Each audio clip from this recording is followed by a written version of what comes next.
ጤና ይስጥልን ባላችሁበት ሁሉ ሰላምታችን ይድረሳችሁ ብለናል።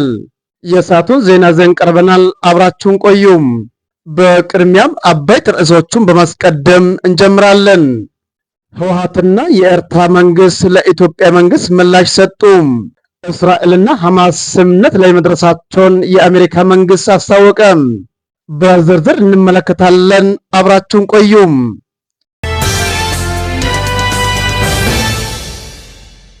ኤርትራና ህወሓት ጦርነት ለማወጅ በጥምረት እየሰሩ ነው መባሉን አስተባበሉ።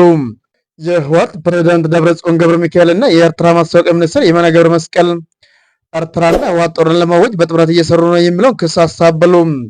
የኢትዮጵያ ውጭ ጉዳይ ሚኒስትር ለመንግስታዊ ድርጅት በጻፈው ደብዳቤ የኤርትራ መንግስትና ህዝባዊ ወያኔ ሓርነት ትግራይ ጽምዶ በሚል ጥምረት በኢትዮጵያ ላይ ጦርነት ለመክፈት እየሰሩ ነው ብሎ መክሰሱን ተከትሎ ህወሓትና ኤርትራ ምላሽ ሰጥተዋል።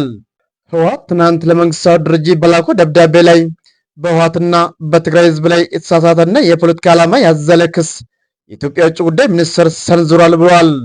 እንደዚህ ያለ የሐሰት ውንጀላ የፌዴራል መንግስት የፕሪቶሪያ ስምምነትን በተደጋጋሚ እየጣሰ መሆኑን ትኩረት እንደነፈገው የሚያደርግ ማዘናጊያ ነው ሲል ህወሓት በደብዳቤው ገልጿል።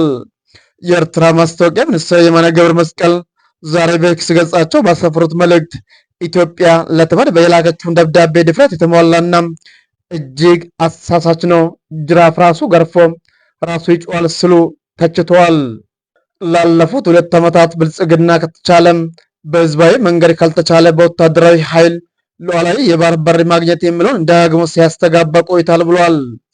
ግዛት ማስፋፋት ዓላማ ያደረገው ይህ የፕሮፓጋንዳ ዘመቻ በግድየለሽና ተንኳሽ ዘመቻ የታጀበ ነው ሲሉ አክሏል። የውጭ ጉዳይ ሚኒስትር መስከረም 22 ቀን 2018 ዓ.ም በጻፈው ደብዳቤ ኤርትራና ህወሓት በቅርቡ የፋኖ ታጣቂዎች የሰሜን ወሎ ዋና ከተማ የሆነችውን ወልዲያ ለመቆጣጠር ባደረጉት ሙከራ ውስጥ ተሳትፏል ሲል ወንጅሏል። በምላሹ በህወሓት ለተመድ የላከው ደብዳቤ የኢትዮጵያ መንግስት ሐሰተኛ ክሶቹን ህወሓት ላይ በማቅረብ የዓለም አቀፉ ማህበረሰብ ትኩረት ለማስለወጥ እየሞከረ ነው ይላል። በውጭ ጉዳይ ሚኒስትር ጌዲዮን ጢሞቴዎስ ለተመድ ዋና ጸሐፊ አንቶኒዮ ጉታሬዝ የተጻፈው ደብዳቤ በኤርትራ መንግስትና በህወሓት አክራሪ አንጃ መካከል ያለው ጥምረት ባለፉት ጥቂት ወራት ግልጽ እየሆነ መጥቷል ብሏል። ህወሓት ትናንት መስከረም 28 ቀን 2018 ለጉተሬዝ በላከው ደብዳቤ ላይ ማተኮር ያለበት የሰላም ሂደቱ የገጠመው መሰናክል እንዲሁም እየተባባሰው የመጣው ስጋት ነው ብሏል። የኢትዮጵያ መንግስት ክስ መሰረት አልባ ነው ያለው ህወሓት በትግራይና በኤርትራ ህዝብ መካከል ያለው የህዝብ ለህዝብ ትስስር ሰላምና ቀጠናዊ እርቅን የሚያራግጥ ሆኖ ሳለ መሰረት አልባ ክሶች ሌላ ጦርነት በቀጠናው ያስነሳሉ ሲል ከሷል። የፌዴራል መንግስት በመሰረት አልባ ክሶች አማካኝቶ ሌላ ጦርነት በክልሉ ሊከፍት ይመስላል ሲልም በደብዳቤው ወንጅሏል። የኤርትራ ማስታወቂያ ሚኒስትር የማነ ገብረ መስቀል ዛሬ በኤክስ ገጻቸው ባሰፈሩት መልእክት የኢትዮጵያ ውጭ ጉዳይ ሚኒስትር የላከው ደብዳቤ አሳሳች፣ የኢትዮጵያን እንዲሁም የዓለም ህዝብን የናቀ ነው ሲሉ አጣጥሏል። ወደ ሌላኛ መረጃችን ስንሻገር የፈረንሳይ ፕሬዝዳንት ኢማኑኤል ማክሮን በመጪው 48 ሰዓት ውስጥ አዲስ ጠቅላይ ሚኒስትር እንደሚሾሙ አስታወቁ። አዲስ ጠቅላይ ሚኒስትር ሊሾሙ ነው የሚለው መረጃ ያወጣው በኃላፊነት ላይ የነበሩት የስራ መልቀቂያ ያስገቡት የቀድሞ ጠቅላይ ሚኒስትር ሰባስቲያን ሌኮርኑ ጋር በውይይት ስምምነት ላይ መድረስ አለመቻሉን ተከትሎ ነው ተብሏል። ይህንን ተከትሎ በስልጣን ዘመናቸው ከባድ ፖለቲካዊ ቀውስ ውስጥ ይገኛሉ የሚባሉት የፈረንሳይ ፕሬዝዳንት ኢማኑኤል ማክሮን በመጪው 48 ሰዓታት ውስጥ አዲስ ጠቅላይ ሚኒስትር እንደሚሾሙ በጽህፈት ቤታቸው በኩል አስታውቀዋል። አክሎም የቀደሙት ፕሬዝዳንት ላበረከቱት አስተዋጽኦ ማክሮን ምስጋና ማቅረባቸውም ተገልጿል። በሀገሪቱ ፖለቲካዊ ቀውስን ለመፍታት ፕሬዝዳንታዊ ምርጫ ማድረግ ይገባል የሚል ጽኑ እምነታቸውን ሲያራምዱ ለቆዩ ተቃዋሚዎች እርምጃ አዲስ ትችት በር ሊከፍት ይችላል ተብሏል። የፈረንሳይ ፕሬዝዳንት ኢማኑኤል ማክሮን በአውሮፓውያኑ 2017 ወደ ስልጣን ከመጡ አንስቶም 7 ጠቅላይ ሚኒስትሮቹን ተቃይሮ አገልግሏል። በ2024 ብቻም 4 ጠቅላይ ሚኒስትሮች መቀያየራቸው ይገለጻል።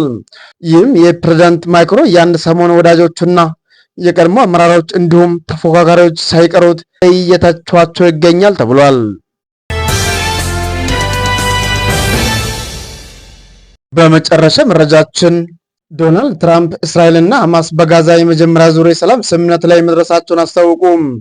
ትራምፕ ሁሉም ታጋቾች ይለቀቃሉ፣ እስራኤልም በስምምነቱ መሰረት ጦሯን ታስወጣለች ብሏል። ሐማስ ስምምነቱ መፈጸሙን አስታውቆ እስራኤል የምትለቃቸው እስረኞች ዝርዝር አለማወቁን ገልጸዋል። የእስራኤሉ ጠቅላይ ሚኒስትር ቤንጃሚን ኔታንያሁ ቀኑ ለእስራኤል ታላቅ ቀን ነው ብለዋል። የተኩስ አቁም የእስራኤል መንግስት ስምምነቱን ካጸደቀ በኋላ ወደ ተግባር ይገባል ሲባል ኔታንያሁ መንግስታቸውም ስምምነቱን እንዲያጸድቅ እንደሚሰራ ገልጸዋል። የእስራኤል ሐማስ ጦርነት ከተጀመረ ድፍን 2 ዓመት ሲያልፈው በጥቅምት 7 2023 ሐማስ እስራኤል ላይ ጥቃት ፈጽሞ 1200 እስራኤላውያን ከገደለ በኋላ ጦርነቱ ወደ ቀጠናው መስፋቱ ይታወቃል። እስራኤል በጋዛ በፈጸመችው ጥቃት ከ67000 በላይ ሰዎች መገደላቸው ይታወቃል። እስራኤል ስምምነቱን ባጸደቀች በ24 ሰዓት ውስጥ ጦሯን ከጋዛ ታስወጣለች ተብሏል። እስራኤል ጦሯን ባስወጣች በ72 ሰዓት ውስጥ ሐማስ የያዛቸውን ታጋቾች ይለቃል። በተጨማሪ ወደ ጋዛ እርዳታ እንዲገባ ይደረጋል ተብሏል። በታጋቾቹ በትክክል እስራኤል የያዘቻቸውን የፍልስጤም ታሳሪዎችን ትለቃለች። የእስራኤል ጦርም ስምምነቱን በበጎ እንደሚቀበሉ አስታውቋል። በስምምነቱ የሐማስ ትጥቅ መፍታትና የጋዛ ቀጣይ አስተዳዳሪ በተመለከተ የተደረሰ ስምምነት ስለመኖሩ ተገለጸም ተብሏል።